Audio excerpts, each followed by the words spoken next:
So the panel discussion topic today here is about the confluence of ICS, OT, and IT. Right? This morning you hear the speaker speak about AI, the use of AI in certain security areas as well. But the last speaker focused quite a fair bit on OT. Thank you very much for that.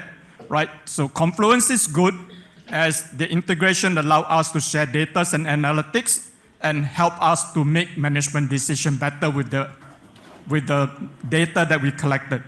However, it is also bad in the sense that it increases security risk, right, with OT, because most of the OT systems are legacy systems, right? And the legacy system sometimes does not talk to the modern IT systems that we have today.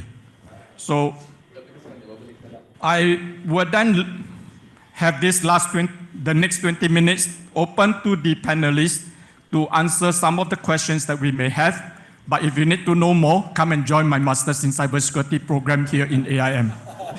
I need to sell a bit for myself. Thank you. So let me start with the first question. Balancing security and accessibility, right? We need to balance security use, whether we have more security in place or inconvenience in place, right? And we need to be adaptable. Now, how can organizations strike a balance between securing OT systems and providing necessarily access for IT functionalities? That means, you want to have access to functionalities. At the same time, you need to strike the balance of security OT. So anyone from the panelists would like to answer the first question? I know Ricson wants to answer. I'm not a teacher's pet, prof. But I will take that for the batch. Okay, so when we talk to the board, they talk about digital transformation. And there's only, customer experience coming out of their mouth. Customer experience. When they connect to the Wi-Fi, it has to be seamless. It has to be auto-connect. No password needed. When they enter the office, they are connected immediately. So that's what customer experience is. Okay? But we forgot one thing as a component of customer experience, which is customer protection. Okay? We gave them the convenience, but we did not protect them.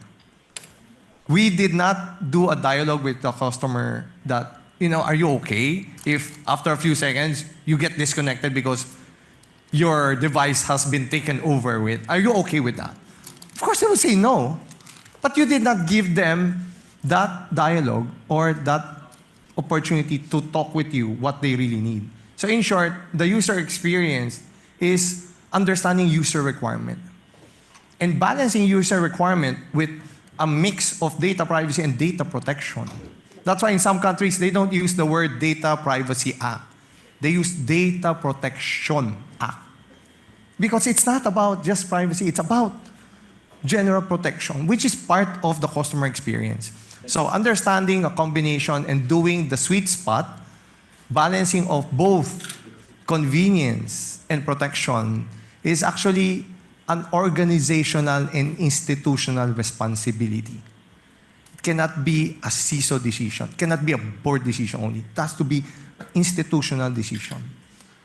So not unless we really understand our customer better, we won't be able to give them what they need and stay protected. Thank you, Prof. Ricson. Right, for giving us the thought. It's not just your organization, yourself making the decision like what he shared, right? He shared about understanding the customer expectation and a group decision between the management, the board, and the CISO. So if you need that in place, you can always use his technology, the network manager, to segregate your network and make your customer happy. Look, can I just maybe add a bit more to what Ricson was talking about? I mean, we always talk about security and complexity being trade-offs, but the core of the issue shouldn't be whether security is a trade-off or complexity. It's all about people. If you have the right awareness and the right culture with regards to security, I think given the guidance that we can offer to the users, it shouldn't be presented as a complexity. So it's all about making sure that the users or the organization is well educated with regards to the awareness and also the culture that you build around cybersecurity for regardless of whether you're talking about OT or anything else. That should be one of the core principles to make sure that we don't meet the problem of security and complexity being compared and trade off.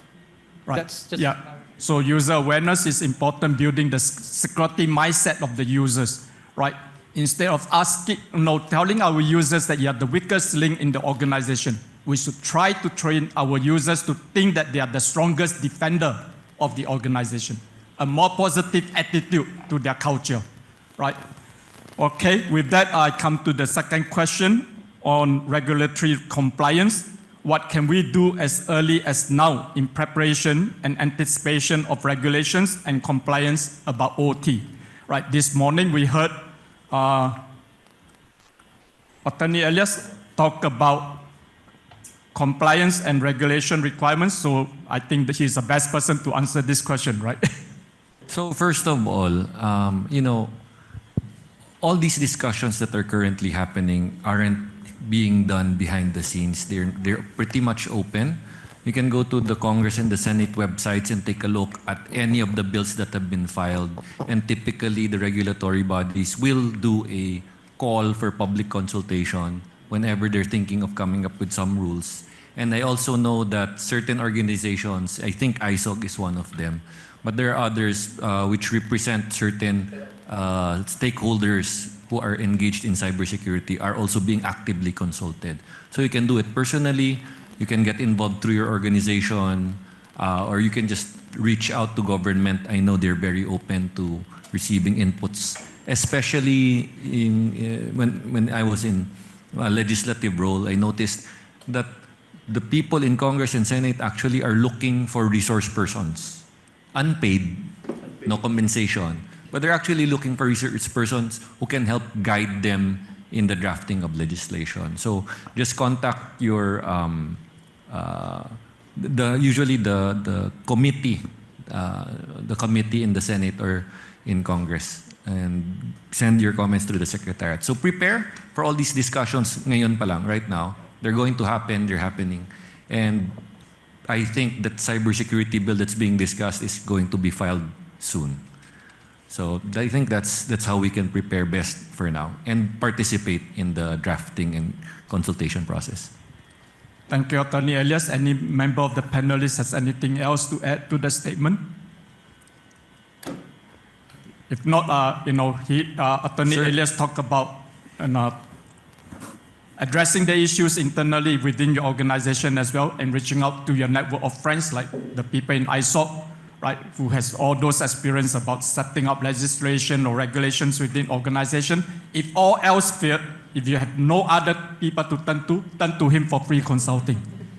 Sir, if I can just add, so I've noticed that in many other talks and conferences, recently the topic of smart manufacturing has been coming around, especially with 5G, 5.5G, smart cities, smart estates. I know several companies that are looking at these types of investments and businesses, and they're going to be enabled by ICT. But then when that happens, that becomes subject to ICS and OT, right?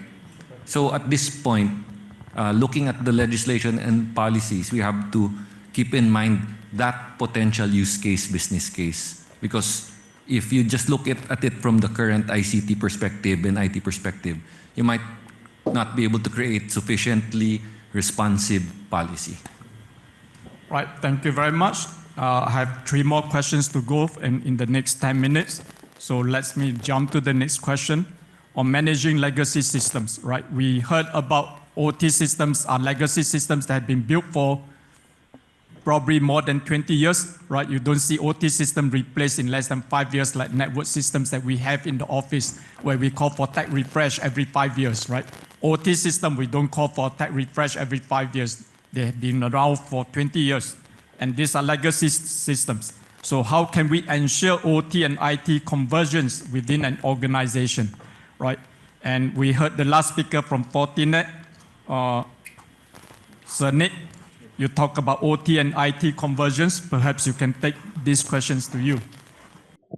The most productive conversations that we had with end users are those that had the IT people and the OT people in the same group when we talked about security.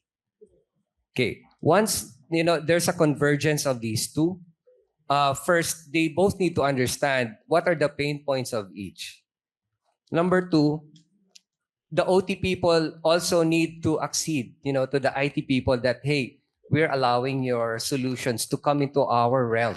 Because the OT people, I'm an OT guy. I'm very protective of my realm. If you put in a device which will potentially affect my production, if something goes wrong, it's on you. That's the thinking of an OT guy.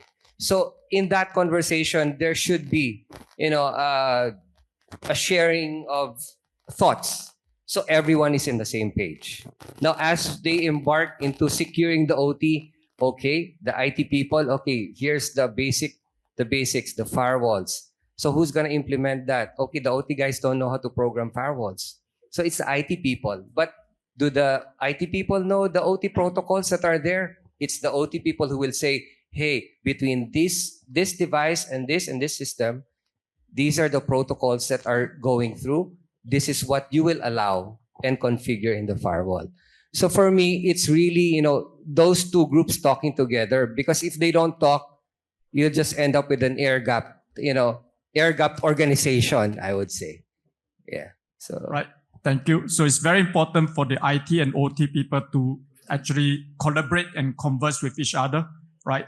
Sad thing is a lot of us in the IT industry does not understand the operational technology part of things. And a lot of people in the OT technologies doesn't really understand the IT part of things. So, session like this will help a lot to ensure the integration of knowledge and the convergence of knowledge between IT and OT. And really appreciate ISOP for putting this together, right, to help us grow the knowledge in this industry, which is very, very critical, especially when we move into critical information infrastructure, right? Nick, would you like, no, sorry, not Nick. Gabriel, yeah, Sir Gabriel, would you like to add, given your solution from F5? Yes, sir. And first, before I answer, I would like to say that you have a very nice barong. It seems I'm the only Filipino here. Fair enough. Thank you. Fair enough. I think there has to be a real, alluding to what Nick has mentioned, there has to be a clear strategy on what do we do with the legacy systems. Now, whether, again, transformation or digital transformation is always a preference of a company.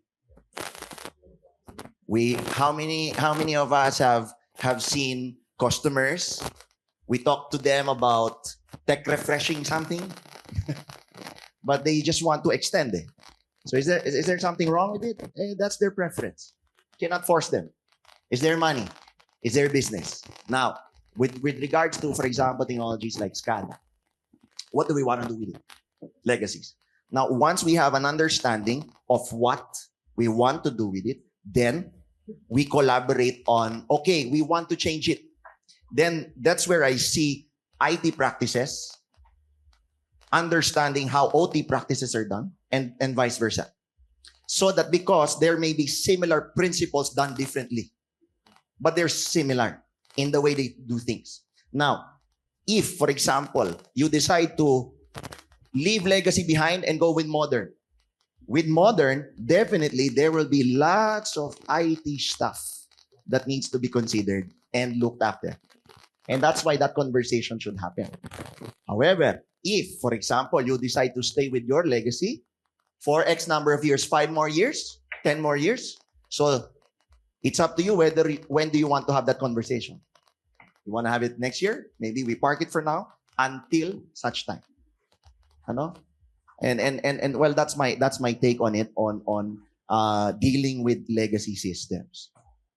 Thanks, Gabriel, for your sharing. Yeah, it's important again, the conversation that you have with your OT guys and the IT guys together, right? To really understand what is the business requirements when you do digital transformation, right? What is your main objective of doing that? Yeah.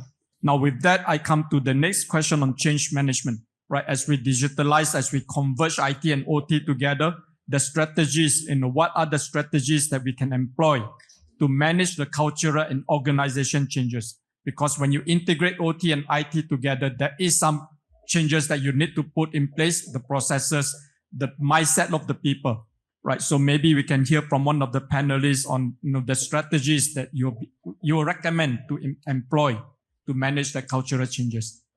Yes, I think one of the effective strategies would be building the risk profile, because the last thing that we want to happen when we open up operational technologies to integrate with IT is opening up your environment to something that is not aligned to the basics. So when both teams, for example, IT and OT, understand the risk profiles of each other, then what they mentioned earlier as communication would be a constant consultation now. When the change is here and we needed to do it, like for example, for business improvements or for innovation, we consult both sides and meet halfway, for example, or let the risk profiles or the person who understand both OT and IT decide whether that's a change that needs to happen now, or we can pause for a moment, walk before we run, and wait for our environments to actually be ready for it. So that is the kind of strategy that is, I think, would be effective. Yeah. So the walk and run strategy, sometimes you really need to understand, understand certain technologies before you move faster with it, right? And understand the assets that you're trying to protect and the risk assessment. That's what you're sharing. Yeah. So William, anything to add to that? Personally, again, I'm going to talk about people. So I'm a very big advocate of people being in charge of technology rather than the other way around, right? So when it comes to change management, I think one of the best ways to be able to make sure that the change happens seamlessly is to establish shared responsibility and accountability. Because ultimately, when you have people being held accountable for anything that happens, that should be able to let them pay more attention to what they are responsible for.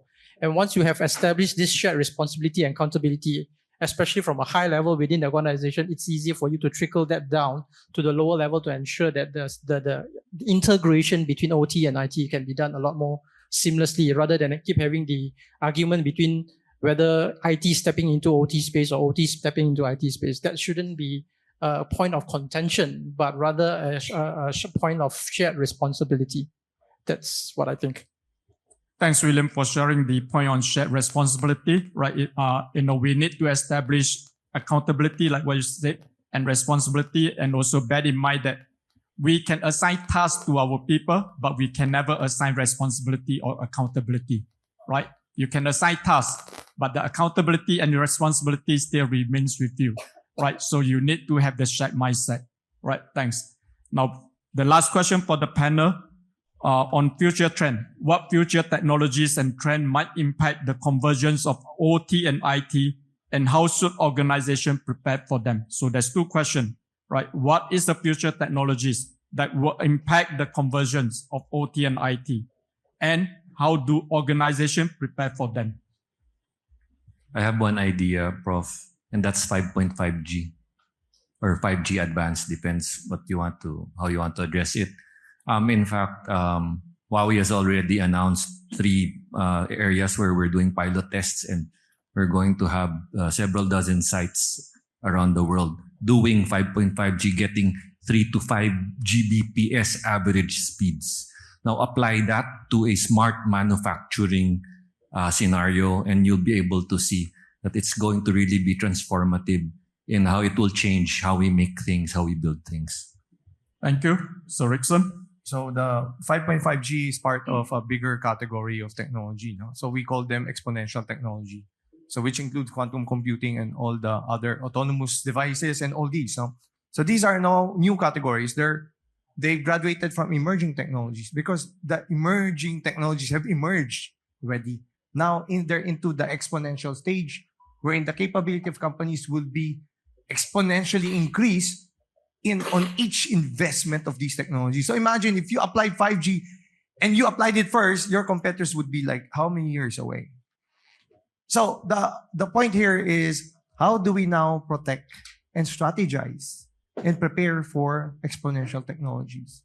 So much like the strategy that we did for emerging technologies would still be the same, is we have to prepare the right platform. We have to get ready for it now. So PPT, people process technology.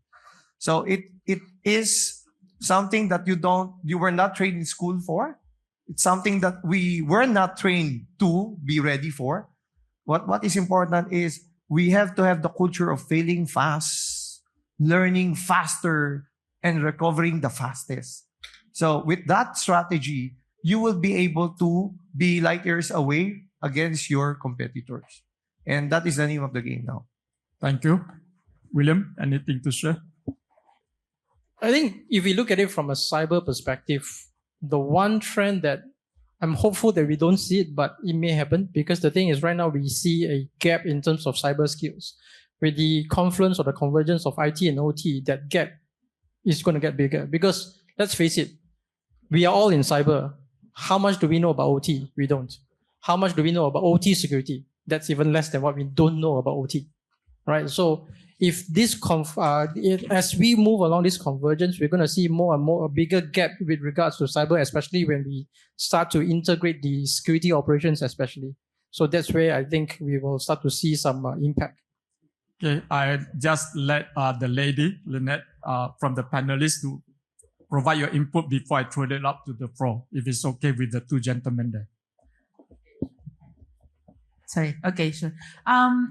I was thinking outside of the technology, actually. I was thinking of the movements on the security operations in IT environment, because when we talk about security operations, the main goal is to have visibility on everything so that you can identify the threats and whether you have security gaps in your environment. And it is a threat to OT, because for OT, obscurity is security. So they don't want data being available outside of OT environment. And I think if we're talking about convergence here, the very thing that they need to prepare with that movement is actually to ensure that basics are done right in the IT environment first. Because surprisingly, in the threat landscape nowadays, it's not everything advanced. It's not everything 0 day. Most of the times, organizations fall victim to cybersecurity threats because of misconfiguration, and it is basic. So that I think would be something that we need to prepare for. Right, so we hear from the panelists about convergence of OT and IT. We hear from Ricson, Sir Ricson, about the exponential technologies that we need to be prepared for, to be ready to fear and learn from it. Right, and we also talk about the importance of collaboration among the OT and IT people. So let's now throw the questions, to the floor. I mean, open the discussion to the floor. Any members from the floor here have any questions? Yes, sorry, I didn't get your name, but do you have a mic? Hi, my name's Top Sagwata from Bank of Makati. I'm also representing the LSU Cyber Information Security. But actually, putting education, we all educators here and also cybersecurity expert. The NSCP of 2024 to 2028, attorney knows this, that 2.3 puts an emphasis on putting a center of excellence in our country.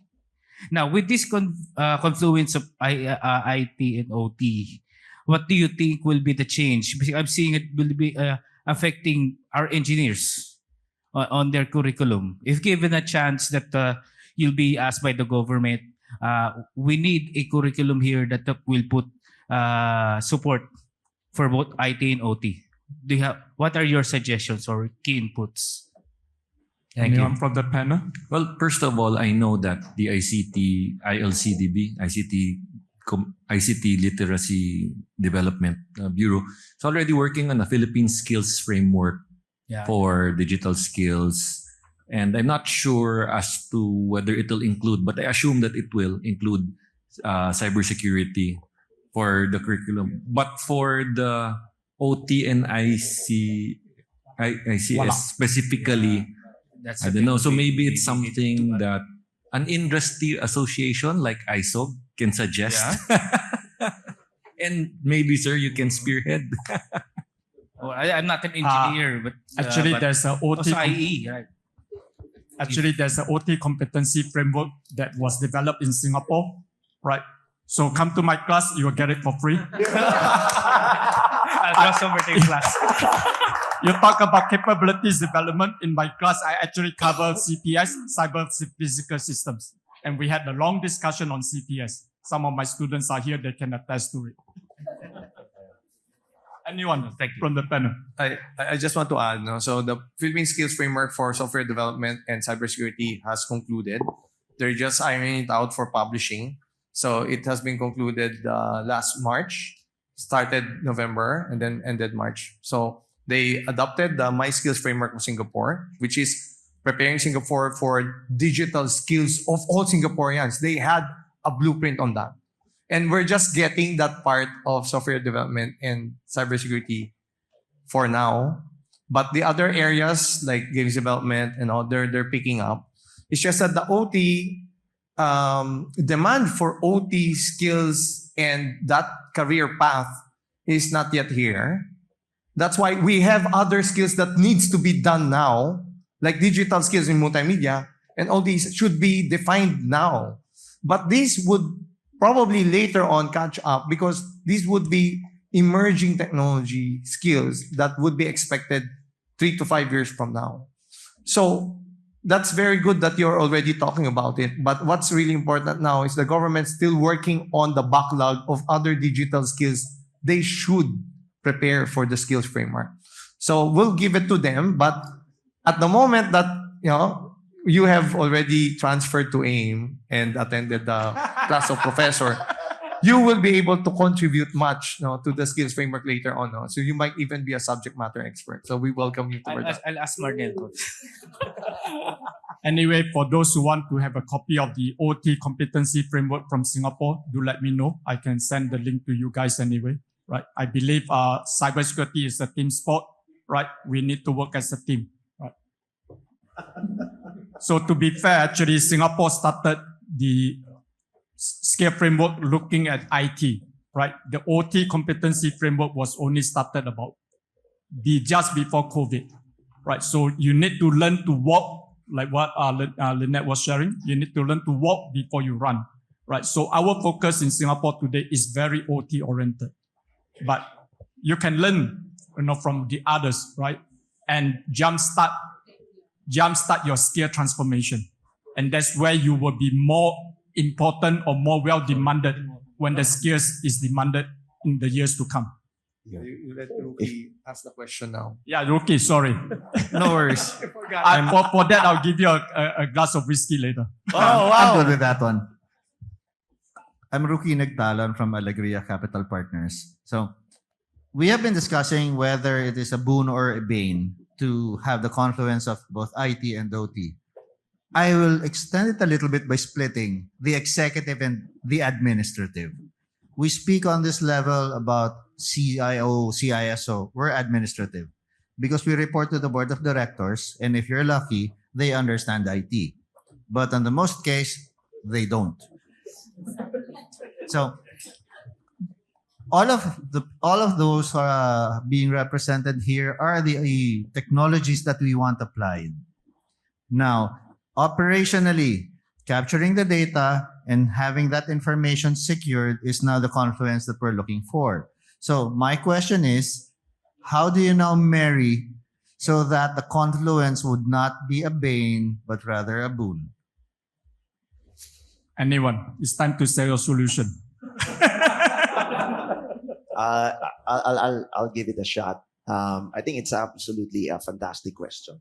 It's actually a similar question to changing the organization. Whenever there's a new technology, we need to be talking about how do we make our people move and shift. So I know one big company, they dropped Microsoft many, many years ago and wanted to move to Google. That took a long time.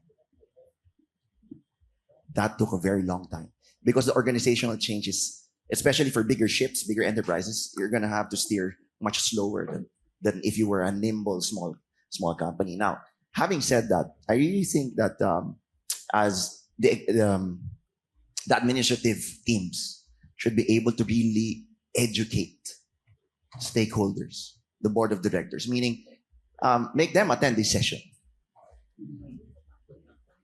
Sir Chito, make them attend and have an understanding. For example, we can't fit too much information in 20 minutes or 15 minutes. Yes. Right? So all of us need to adjust our presentations and make it as high level as possible so that we can convey a message within a given time frame. So having said that, education really is clear, which is to the previous question of the gentleman beside you, the education and that conversation. I understand many of board directors will always just talk about money. Or you asked for this last year. What happened with that? Why are you asking again? I mean, it's a typical conversation, which means there is a lack of communication between the two parties. Why is it important? Why do you think it's not important? Why do you think I don't need much budget than what I'm saying? And you have your own position. So really, I think there should be an actual conversation between both parties, the owners, and of course, the people on the ground to have this straight up conversation. Right. It's a long explanation to that. Thank you, Gabriel. So Nick, anything to add for the last 1-2 minutes? I have to give you a chance because your boss was my student. Well, with the IT and OT convergence, I think we need to look at it. Well, you said it's now time to market our product. So you need to look at a platform that looks at IT and OT and even up until the cloud. The solutions that work together, wherein something happens in the OT environment, it can practically traverse quickly to the IT environment and vice versa. So how do you, if you have separate solutions for that, how will you monitor? As threats transfer, how will you be able to tell, okay, it started from here, but it's now here? Right? I've seen MITRE ATT&CK framework. That's very good. These solutions, these functions in the security. So this is how we should look at it. And of course, we need to educate. Good point by Sir B-Boy. We've talked to mid-level managers. They're all out with security for OT.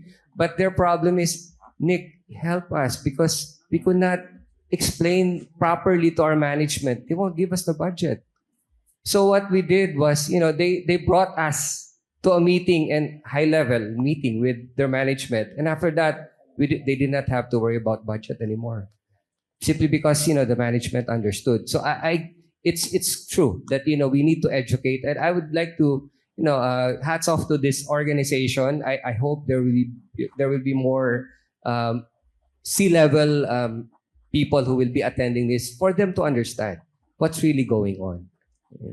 Right. Thanks. In view of yes, Chito.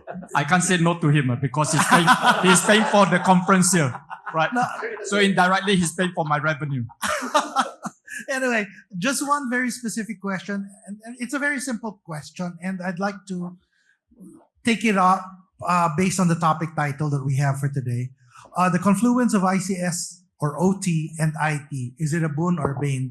For us to make it more advantageous for us, to have the confluence of OT and IT, who needs to take charge of the responsibility for securing, say, for example, SCADA and PLC? Right. So the question is, who needs to take charge of securing the OT, right? The SCADA, right, and the OT technologies. That is a consulting question. If you want it to be answered, you have to pay consulting fees. Yes, to Ricson.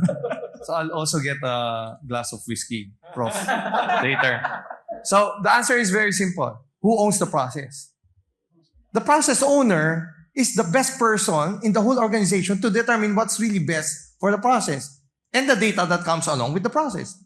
So if the owner of the SCADA for a unique company is IT, then it's IT. If it's OT as a unique organizational unit, it's OT. So whoever owns the process should be mapped as the owner of the accountability. I mean, from the start, we're talking about manual process. They're already there. Who owns the process? So it's the same thing as we move forward with more complex systems, more complex processes, but still, who owns the process? So you cannot take away accountability. It's always the process owner. Just very quick, I agree. It's the process owner. To make it simple, imagine how it's done in data protection, right? Different departments have different processes. Who conducts the privacy impact assessment and is responsible for handling the data? So ganon. Same as Ricson. Who owns the process?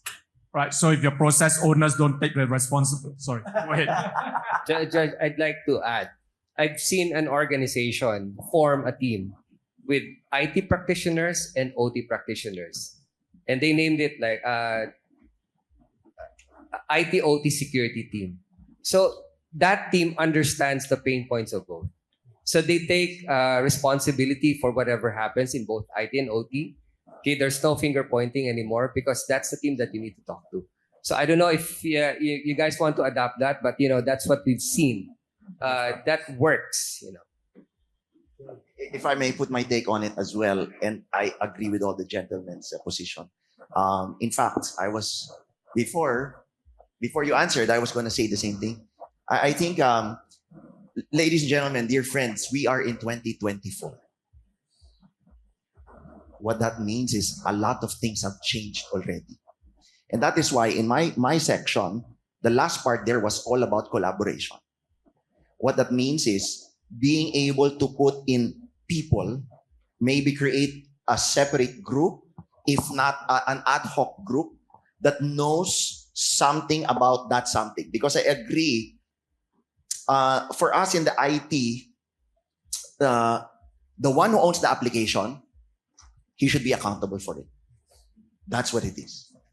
No? So what that means is, because these are two different universes trying to converge, in today's era, it's sort of new for all of us. What that means is we need the voice of each. Create that group, have that voice, and the accountability now will be shared, as you said earlier, Professor. I hope that helps. Right. So if you create the group and you need some legal advice, go to attorney. Right. He will provide the legal documents. Yes. Agreed. And yeah, the time is up. So appreciate your time and appreciate the panelists' time. And your talk about the director's responsibility, educating the directors. I'm sure ISOC can do something to that. If not, do join the ICD, Institute of Corporate Directors. We are part, Samaria and myself are part of the technologies security group in ICD. Right. We'll be more than happy to work with ISOC on this aspect. Thank you.